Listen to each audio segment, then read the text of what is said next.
And we are starting in 10, 9, 8, 7, 6, 5, 4, 3, 2, 1.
Devi Parvati, seeing Adiyogi, reveling in ecstatic states, said, I want to have what you have.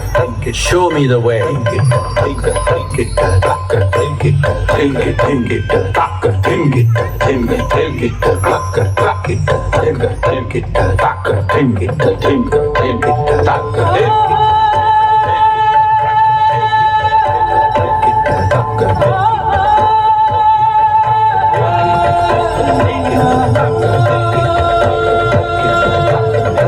Adiyogi absorbed her and made her a part of himself, and hence he is the Ardhanari, the ideal man, where one half of him is woman.